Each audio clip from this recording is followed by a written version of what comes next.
हमको आपको अपना जुड़ाव बढ़ाना होगा, और जुड़ाव बढ़ाने के लिए हम लोगों ने कहा कि जो 3 सूत्र हैं उनको करिए आप। लेकिन ये जुड़ाव बढ़ाना है, इसको तो पहले तय करना होगा। शिव गुरु से को अपना गुरु हम बनाएंगे, हे महादेव आप मेरे गुरु हो जाइए, मेरा मन इस बात को समझे, हमारा मन इस बात को समझ ले कि आप मेरे गुरु हैं, आप ऐसी दया कर दीजिए। और जब मन समझने लगेगा, मन में ये बात अनुभूत होने लगेगी, जिसका बोध होने लगेगा कि शिव मेरे गुरु हैं, तब उस शिव का गुण दोष आप में प्रकट होगा, आप में दिखेगा। और गुरु तो आप जानते हैं शिष्य में दिखता है।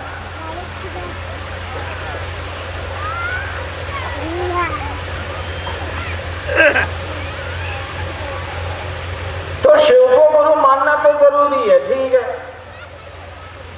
उसके बिना तो उनको गुरु बनाया नहीं जा सकता।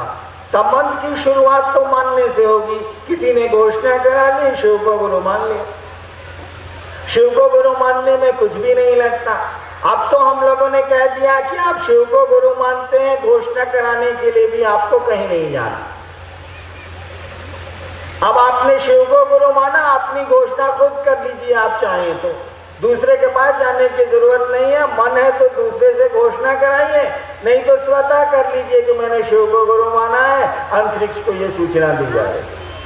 क्योंकि शिव गुरु होंगे, शिव गुरु से तो आपके सीधे संबंध है, व्यक्ति का सीधा संपर्क है उस गुरु से। जब महादेव से है तो वही महादेव तो गुरु भी है, तो गुरु से व्यक्ति के संपर्क सीधे क्यों नहीं हो सकते हैं? बीच में कोई आएगा या कोई, बिल्कुल जरूरी नहीं। आपने शिव को गुरु माना है, आप अपनी घोषणा कर लीजिए और वो शिव आपका गुरु हो जाए, आपसे उसके संबंध हो जाए, आप उसके शिष्य हो जाइए, यह मन समझे, इसके लिए दया मांगिए और इस रिश्ते को याद रखिए। याद रखिएगा तभी न दया मांगिएगा, भूल जाइएगा तब तो संपर्क ही नहीं रहेंगे।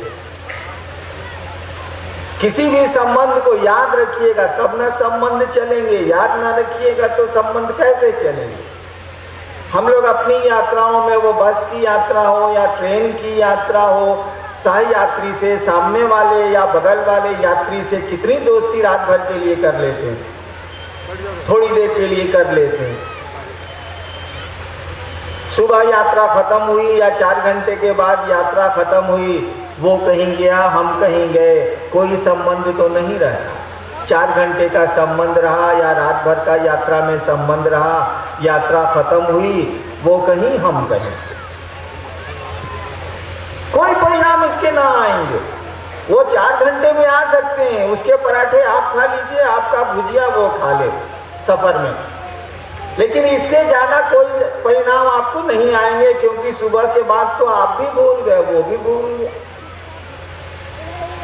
ऐसे संबंध कम से कम गुरु से तो नहीं बनाने। गुरु से ऐसे संबंध मत बनाइए, वो भी शिव गुरु से। ये समझाने की जरूरत तो नहीं है कि महादेव से बड़ा गुरु हो सकता है। ये तो हमारे शास्त्र, हमारे साधु कहते हैं, हमारी किताबें बोलती हैं कि वो जगत गुरु हैं, गुरुओं के गुरु हैं, सबसे बड़े गुरु हैं, कहा जाता है गुणाधिपति हैं, गुरुओं के मालिक हैं। उस गुरु को हम लोगों ने अपना गुरु बनाने का संकल्प लिया है और उस दिशा में हम आप चले हैं। जिस महादेव की पूजा सदियों से हम आप घरों में करते आए हैं, उसके बारे में ये तो पहले से पता था कि वो गुरु हैं। लोग पहले से जानते थे कि वो जगत के गुरु हैं। जगत गुरु का मानी क्या होता है? मुखिया जी का मानी क्या होता है? कोई बोले कि ये मुखिया जी हैं तो क्या समझिएगा कि किसी गांव के हैं? नहीं, आप तुरंत समझते हैं कि कई गांवों को मिला के एक पंचायत होती है, उस पंचायत में मुखिया होते हैं। ये गांव के नहीं है, ये कई गांवों के समूह जिसको पंचायत कहते हैं, उसके मुखिया हैं। ये समझ जाते हैं आप? ठीक उसी तरह से कोई कह रहा है ये जगत के गुरु हैं। जगत गुरु शब्द का क्या अर्थ होता है? जगत का गुरु, यानी जगत का एक एक आदमी, संसार का एक एक आदमी वो किसी जगह पे रहता हो, किसी धर्म का हो, किसी जाति का हो, किसी रंग का हो, अमीर हो, गरीब हो, भिखमंगा हो, अरबपति हो, जो भी हो वो, उसको ये हक है, उसको ये अधिकार है कि जो अपने को जगत गुरु कह रहा है या जिसको जगत गुरु कहा जा रहा है उसको वो अपना गुरु बना सकता है। और जो जगत गुरु की कुर्सी पर बैठा है, जो जगत गुरु की सत्ता पर बैठा है शिव या जो भी बैठेगा, उसको ये अधिकार नहीं है कि बिहार वालों को कहे कि मैं तुम्हारा गुरु बनूंगा और अफ्रीका वालों को कहे कि मैं तुम्हारा गुरु नहीं बनूंगा। वो नहीं कह सकता।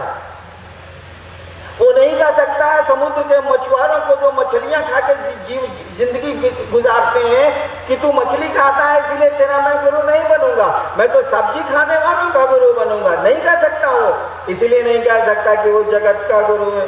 जगत में भिन्न भिन्न स्वाद और भिन्न भिन्न मान्यता और मानसिकता के लोग रहते हैं और वो जगत का गुरु है। इसीलिए सभी मानसिकता और सभी आचरण के लोगों को उसको अधिकार है अपना गुरु बनाने का, वो बना सकते हैं। जगत गुरु शिव इस पे कुछ नहीं बोल सकते हैं, उनको उनका गुरु बनना ही होगा, उनके पास कोई विकल्प नहीं है। वो किसी को ना नहीं कह सकते।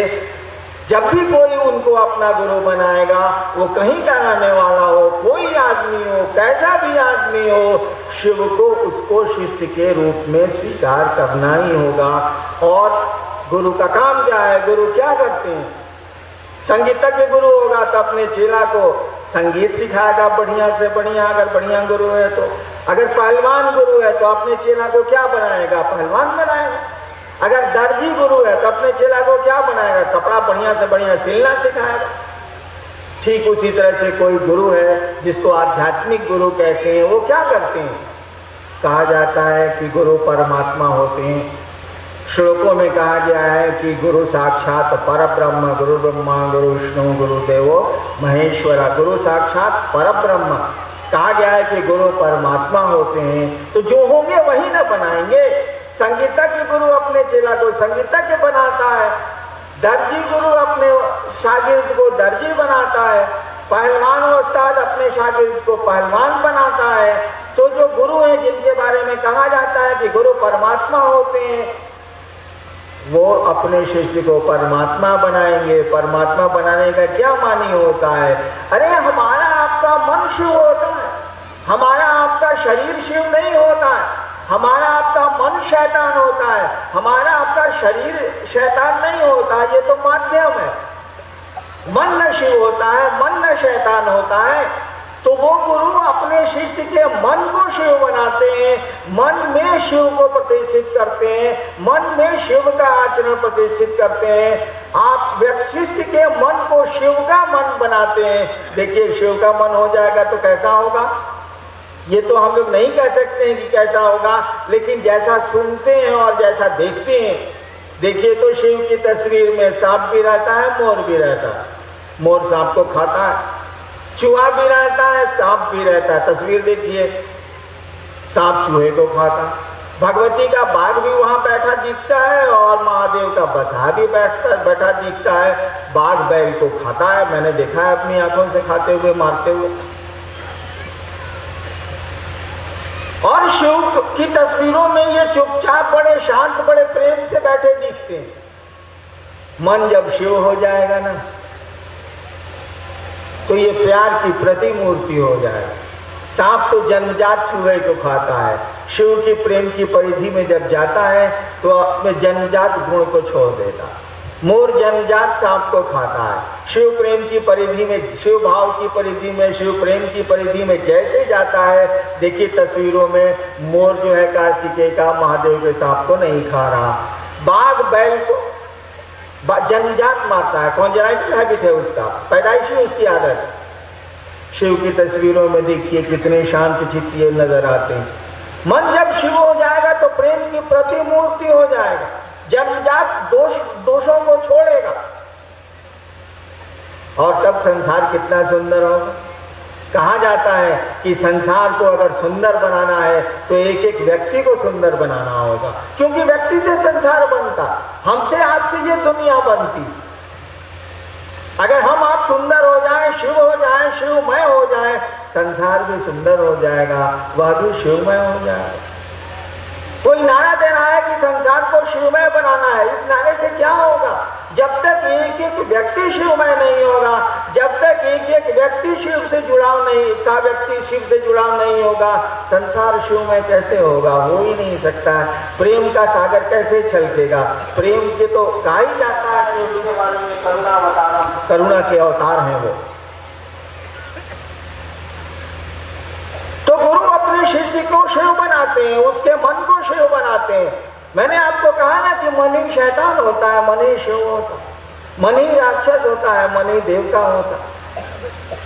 तो गुरु अपने शिष्य के मन को शिव बनाते हैं, यानी शिष्य आपको हो जाना है शिव, तो वह गुरु तो अपनी जवाबदेही लेगा। अगर गुरु सही है तो अपनी जवाबदेही लेगा। मैंने तो आपको कहा है कई बार कि महादेव को गुरु मान के विश्वास और श्रद्धा भी देने की जरूरत नहीं है। आप नहीं भी दे तो खूब मजे में चलेगा। शिव को गुरु, शिव की पूजा में क्या करना है यह तो मैं नहीं जानता, लेकिन शिव को गुरु बनाने में जानता हूं मैं कि श्रद्धा है तो ठीक, और श्रद्धा है तब भी ठीक, कोई दिक्कत नहीं है। विश्वास है तब भी ठीक, अविश्वास है, नहीं है विश्वास तब भी ठीक, कोई दिक्कत नहीं है। एक ही चीज जरूरी है, एक ही चीज आवश्यक है, क्या?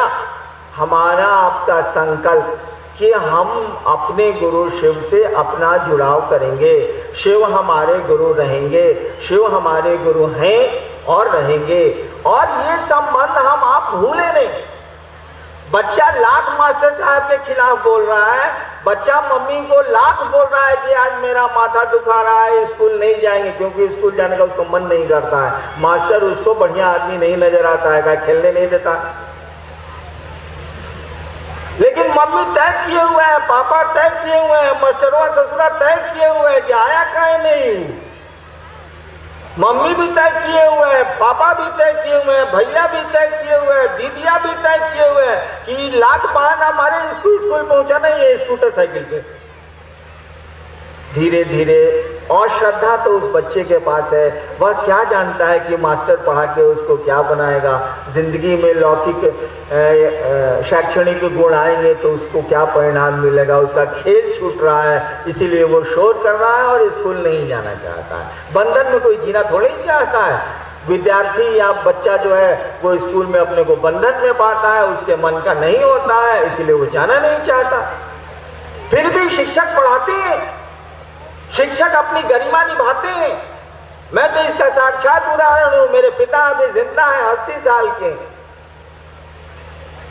यही पूर्णिया में 1952-53 में वो पोस्टेड थे, बहुत शुरू में। मेरे पिता से पूछिएगा कि आपके बड़के लड़के पढ़ने में कैसा थे, मेरे पिताजी कहेंगे उससे बड़ा गधा तो हम आज तक देखे नहीं किया।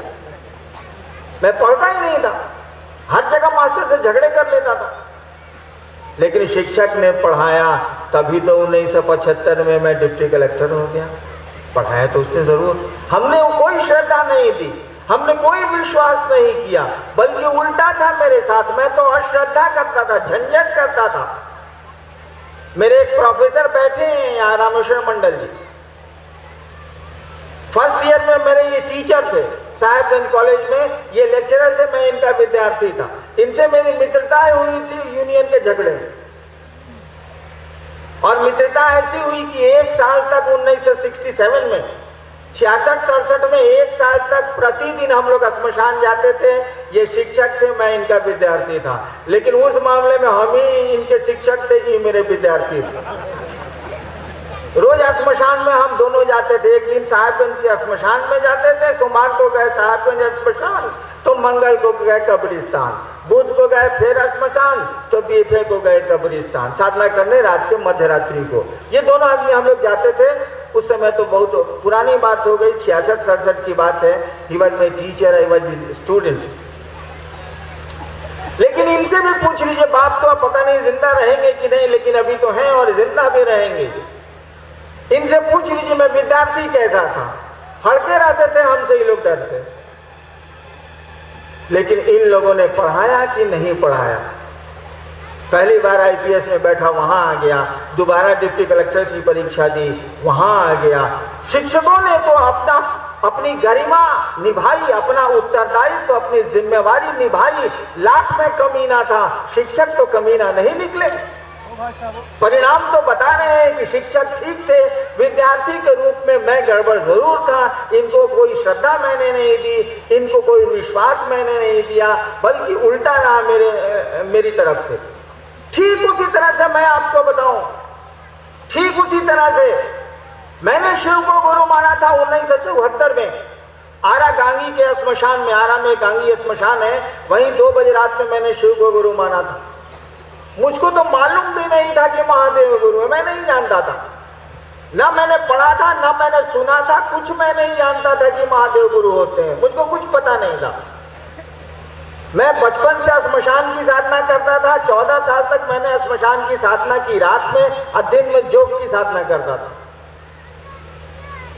काहे के लिए करता था?